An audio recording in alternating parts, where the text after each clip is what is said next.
How many of you guys remember watching Back to the Future? Anybody in this room? Cool. It's crazy to think. I actually looked it up. It's going to be 30 years next year since that movie was released. I'm older than that movie. It's crazy. But, as I look back at it, they're looking into the future as to what it's going to look like. And the year that they were portraying there actually just happened a few years ago. And a lot of the things that they had portrayed there, they've kind of looked back and seen to see if some of the things have actually come true. So virtual reality, is something that we are more familiar with. And you start to see hoverboards. They don't look exactly like what they thought, but we have hoverboards now. And there's things now in our time frame that we could look back at Back to the Future and say, wow, we actually have some of those things. And in a way, I was thinking about this movie and wondering how many of us, when we were little, we had these ideas of what our life was going to be like when we grew up. We had these ideas of this is what our life is going to look like. Or maybe it's not even when you were growing up. Maybe that's where you're at right now, where you're actually looking right now and saying, you know what? When I grow older, this is what it's going to look like. And let me be more specific with what I'm talking about. I'm talking about what is it that you're working for? What is it that you're investing into? What is it that you're giving all your life's work into so that you could have whatever reward you're going to see within 10, 20, 30, 40 years, Lord willing, He gives you that amount of life.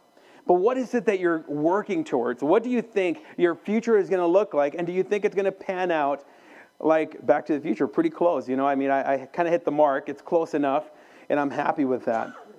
And for some of us, we have different ideas of what our future is going to look like. For some of us, we're looking at our future and thinking, you know what, we want to work hard at getting out of debt so that when we grow older, we can retire at a younger age, take it easy, till we go home.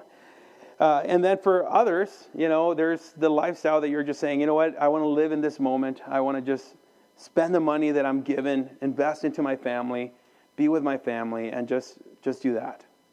And I would honestly say that neither one of those is wrong as long as you're not living foolishly. But at the same time, we all have different ideas of how we want to live our lives.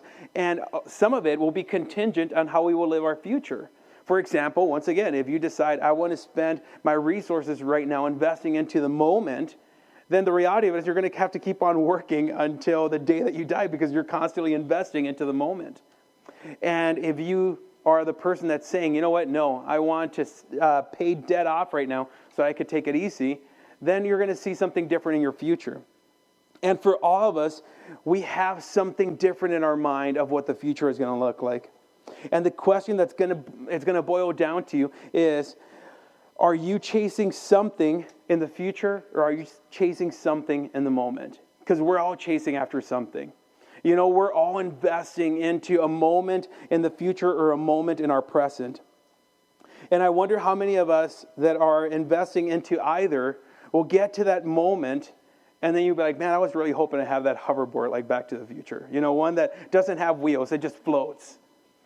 And you're going to be disappointed when you have two wheels and you have to move your feet back and forth, because that's what the hoverboard looks like now. And I wonder how many of us are going to get into our time frame where with the moment that we were working for, we're going to get there and say, this is not what I thought. It looks different. It's not what I had anticipated. And it's not just with hoverboards. 3 years ago, I was living in North Dakota, and we were close enough to South Dakota, and we thought, we always wanted to go to Mount Rushmore, the South Dakota area in Rapid City. And we were excited. We took a little road trip there. It was about 3.5, 4 hours away.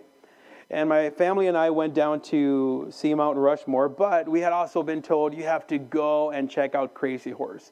It's great. You have to go and see it. If you're not familiar with Crazy Horse, it's a memorial of a Native American chief, I believe, and it's going to be this ginormous statue. And they were telling us about it. And when we heard the scale of the head, I had to look it up because I wasn't sure of it, but it's 87 feet high. I mean, just the head itself, it's 87 feet high. And I remember just thinking, I want to go see this. I mean, it sounds intriguing. And I remember we started driving towards Rapid City, and we're driving down the beautiful area of, the beautiful scenery of South Dakota. And we're going through the Black Hills, and we're seeing all these things. We get to the park, and there's a little house where you have to pay to go in. And we're paying, and the scenery is just breathtaking. I mean, we're in a beautiful environment. we start to pull up to see Crazy Horse, and we see it. It's in the distance, and we're like, okay, there it is. And then we get to the little house, like a little gift shop, and we go in there, and there's these binoculars that we could actually look through. We pay the quarter, we see it. It's like, okay, yep, there it is. And we realize that we can't go any further. Crazy Horse is in a distance, and it doesn't look very impressive. It's pretty far away. It just looks little. It looks like a miniature statue far away. And I remember just standing there and being like, this isn't impressive at all. I mean, it could be 87 feet high, but from where I'm standing, it looks pretty little. And I remember just kind of having that disappointment. I got there. I'm seeing this statue that kind of keeps on getting talked up, and I'm seeing it. I'm just thinking, it's not what I thought. It's not as impressive as people made it sound. And I wonder how many of us are going to get to those moments in the future in our lives where we're going to be there, and you're going to see it, and that's not as impressive as I thought. You almost got there, but it's still just a little reach further away. And I think for some of us in life, we're working through these moments, and we're hoping to get to that moment where it just feels like it's going to fill that void in your life, and it's going to bring fulfillment, only to come to find out that it doesn't matter how big of a scale that seemed to be. You're there, and it feels pretty small. It doesn't feel as big of a moment as you thought it was going to be. And I wonder if that's where we're at today. We're working towards something. We're trying to get somewhere in life. We're looking into the future and thinking, okay, once we get here, I will find contentment and meaning for this life. And I wonder how many of us even contemplate what our value and meaning in life is.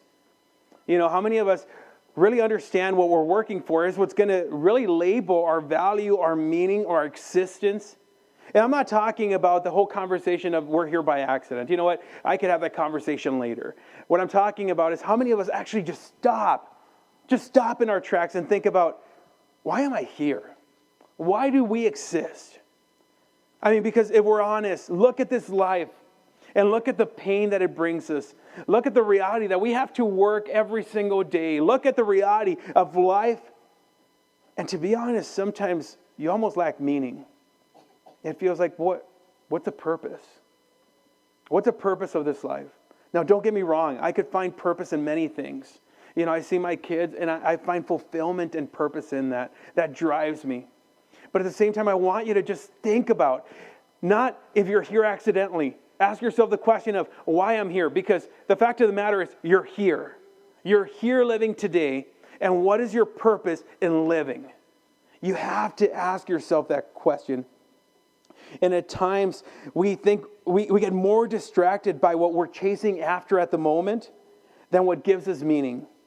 We live so foolishly in the moment rather than contemplating our very existence. And when we get to the book of Ecclesiastes, King Solomon is writing this book that really contemplates everything. It even asks questions that at times we find ourselves asking. King Solomon puts it this way. He says, a wise person thinks a lot about death, while a fool thinks only about having a good time. And I wonder how many of us are just living for the moment. We're living for that good time.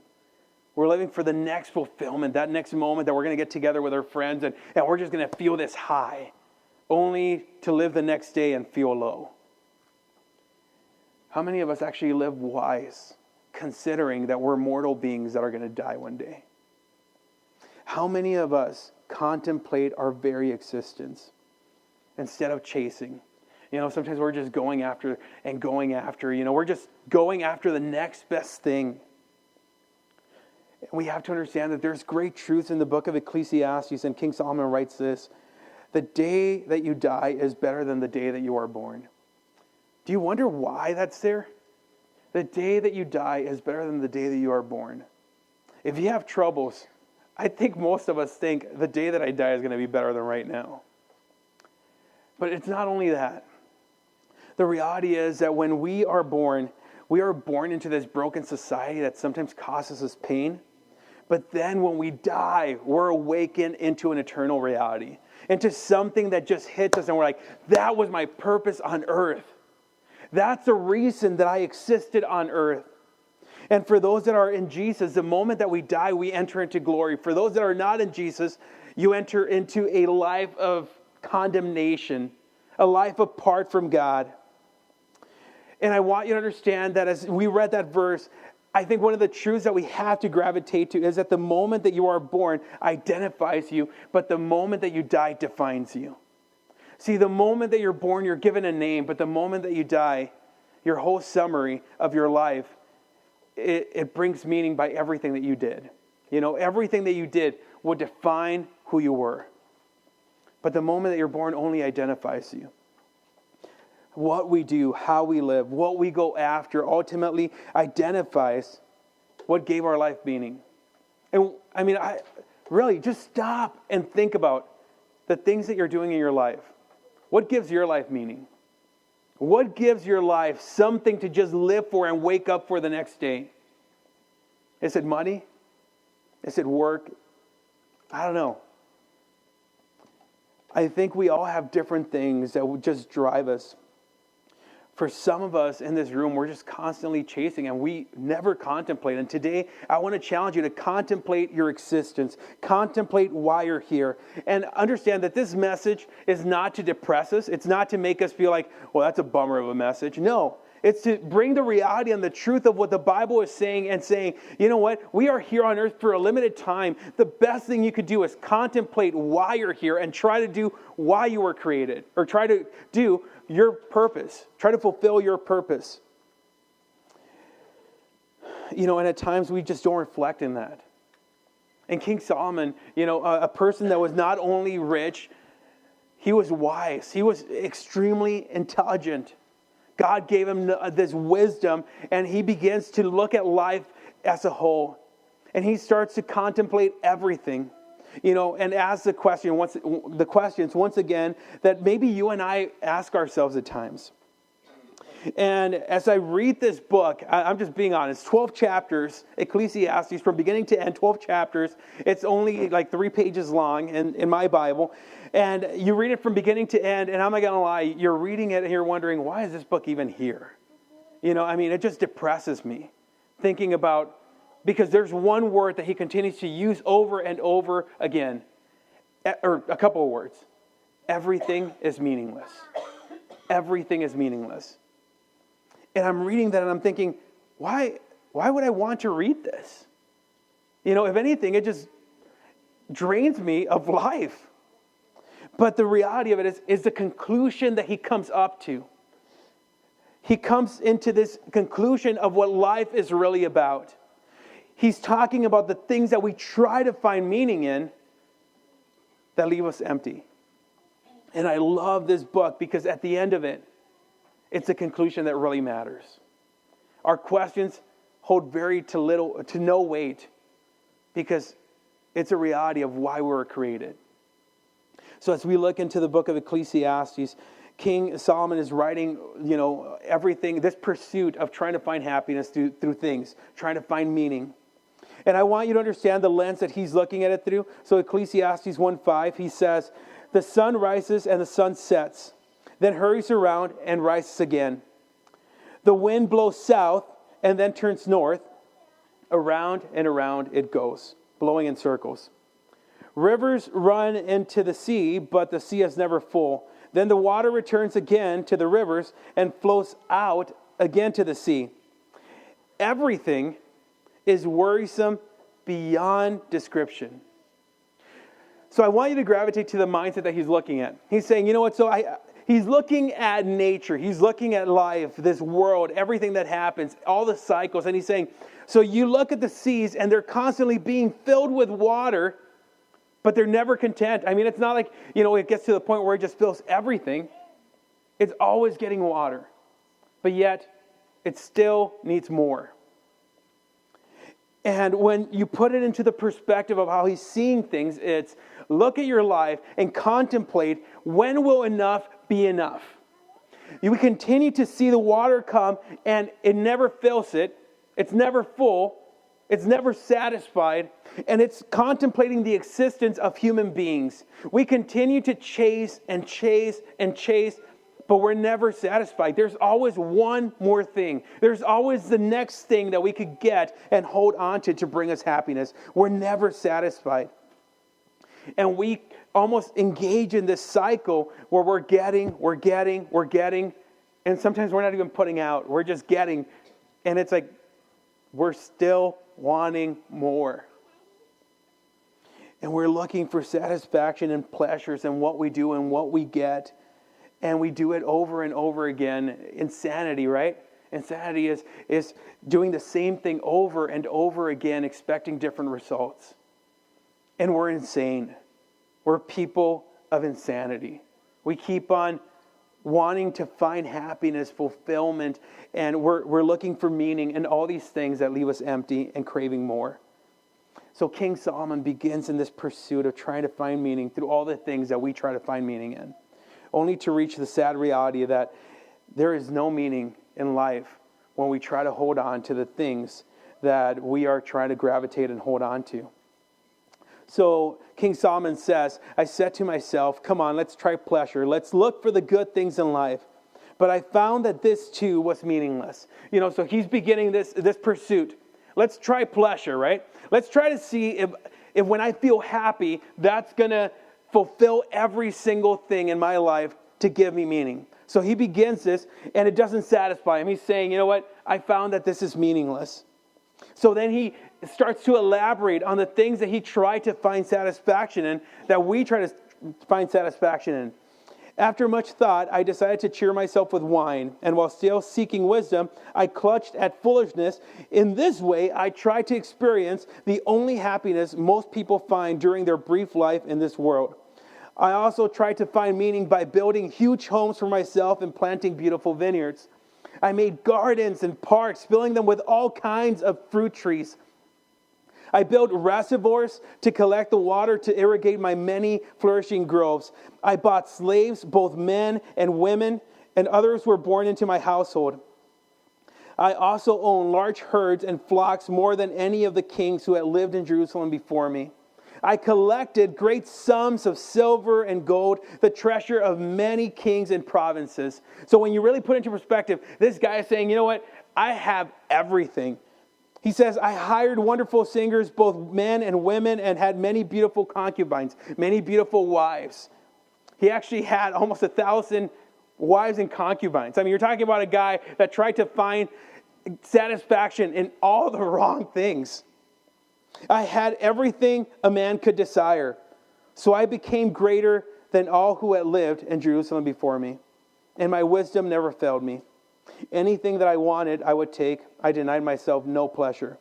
I even found great pleasure in hard work, a reward for all my labors.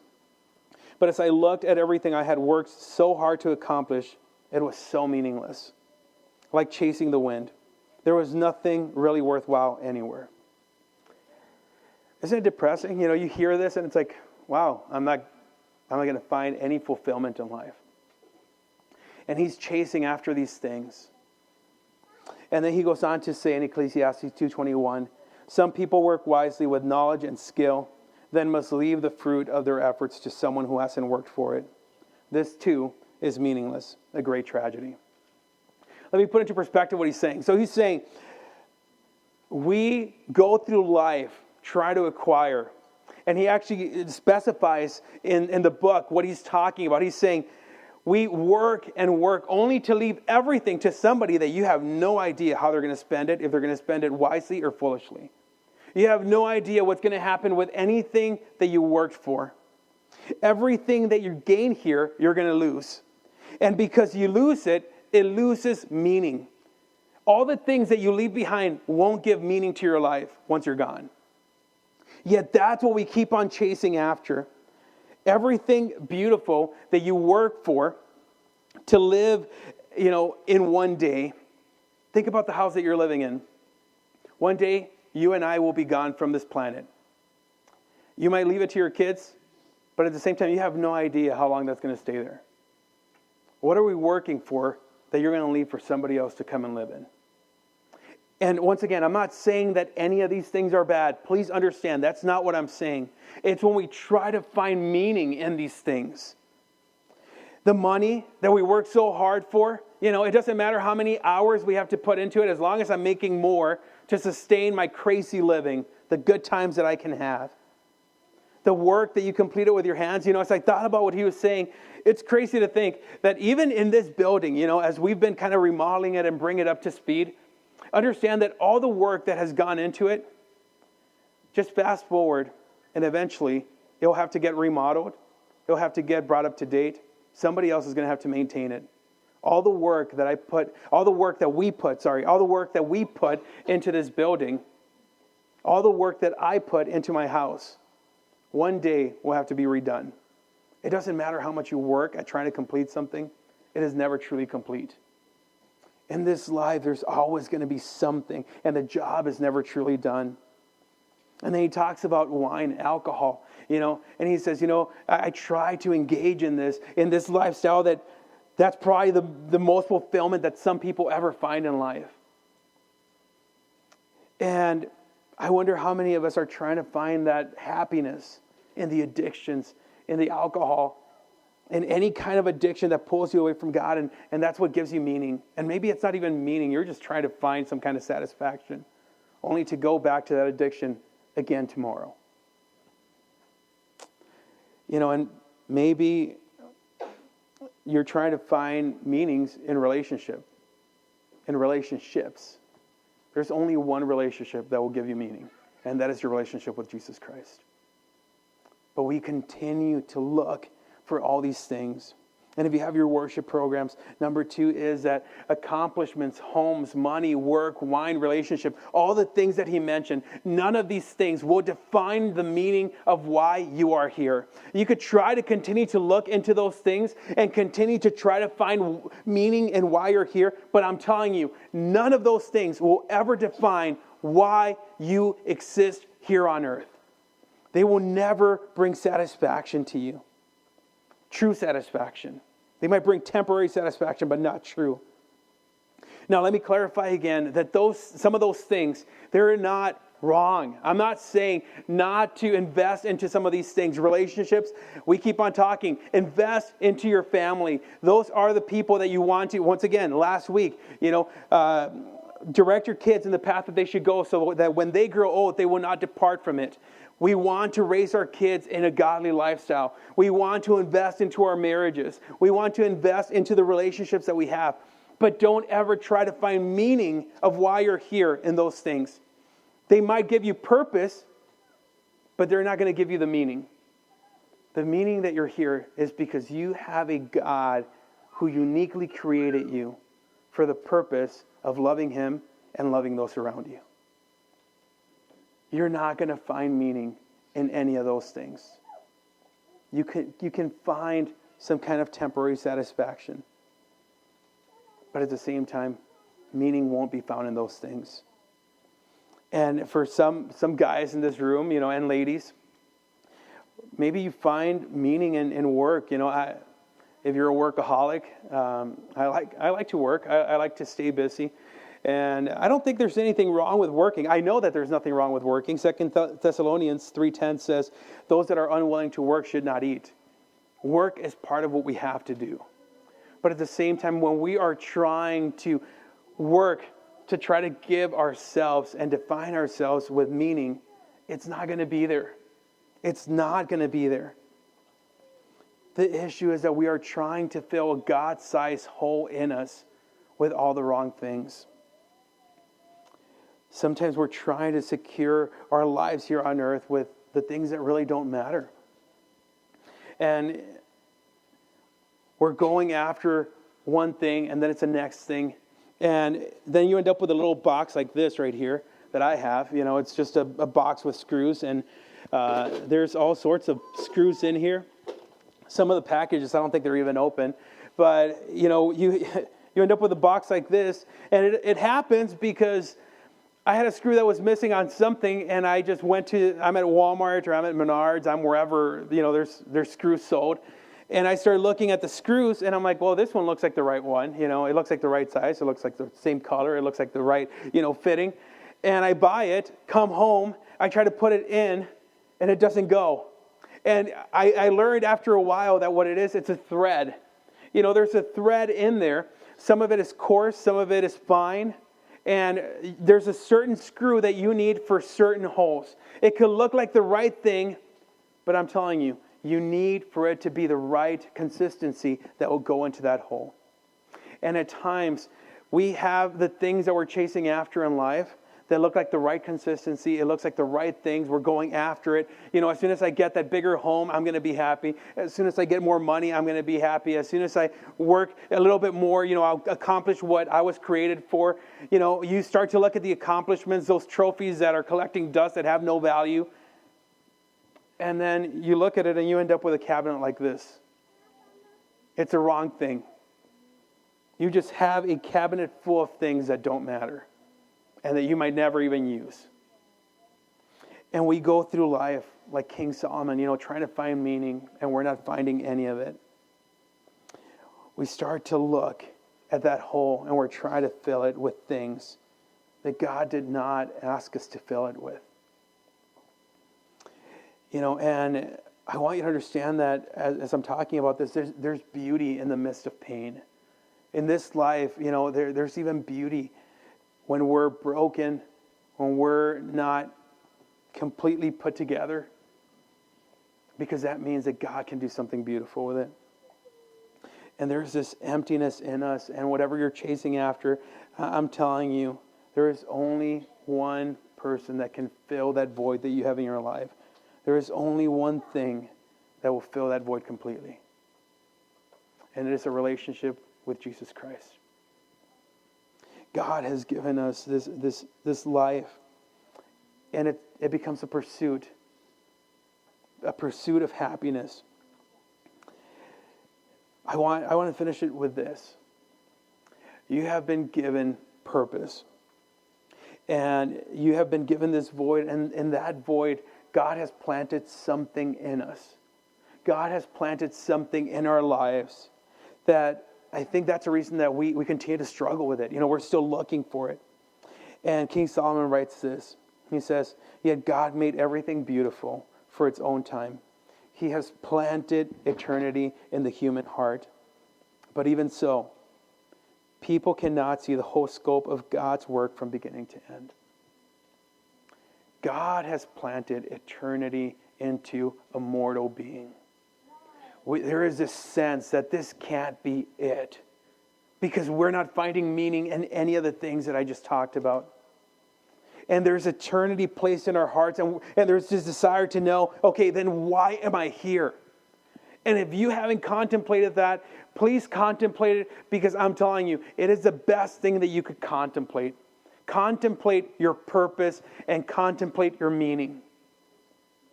We are mortal beings with a pursuit of the eternal. He goes on to say that as he concludes all this, that's the whole story. Here now is my final conclusion. Fear God and obey his commands, for this is everyone's duty. God will judge us for everything we do, including every secret thing, whether good or bad. Fear God and obey his commands. Fear God and know him. We all have meaning. And at the end of it, what King Solomon is saying, you know what? That is what we should be doing. Fearing he who created us and obeying what he's asked of us. And so many times, we're doing the exact opposite. We're doing what we want. And quite frankly, we only fear that we might not get our dreams. Fear God and obey his commands. Know him. You might go through this life looking and looking. I am telling you that without God in the picture, life loses meaning.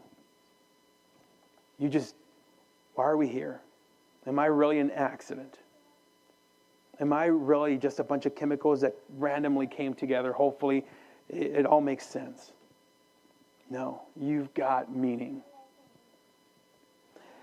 And sometimes as we're looking at life, and those dreams, once again, they look like Crazy Horse, far away. And like I said, we went down to South Dakota and we went to see Mount Rushmore. And I was excited to see Crazy Horse because it's an 87-foot statue. But when I went to go see Mount Rushmore, that brought more meaning to me. Even though it's only 67 feet, so it's considerably smaller, or 60 feet, which is considerably smaller. You see the heads of the presidents, but you're able to get right underneath them, and you could just see them. You could just see them up in the mount, and you're seeing them, and you're blown away by the scale of it. Even though it's smaller, there's something different. You can get close and personal and just stand in awe of the work that has been created. I am telling you that you could go through life chasing after those big things that you think are going to bring satisfaction. You're going to get there and it's going to leave you empty. You're going to see an unfinished scale of something that might sound great, but it's small and unfinished. And when you get to Mount Rushmore, you see the detail and you're like, wow, I am right here. And what you need, what we need, what I need, is we need to get up close and personal with the creator of the universe and say, wow, that is why I'm here. It is because he created me. He knitted me into existence for such a time as this, so that I could go and tell everyone of the good news of Jesus Christ, that he is the only one that can fill the void in our lives and can give us true meaning. You will not be able to fill a God-sized hole with everything that this world has to offer. What all of us need is Jesus. Let's pray.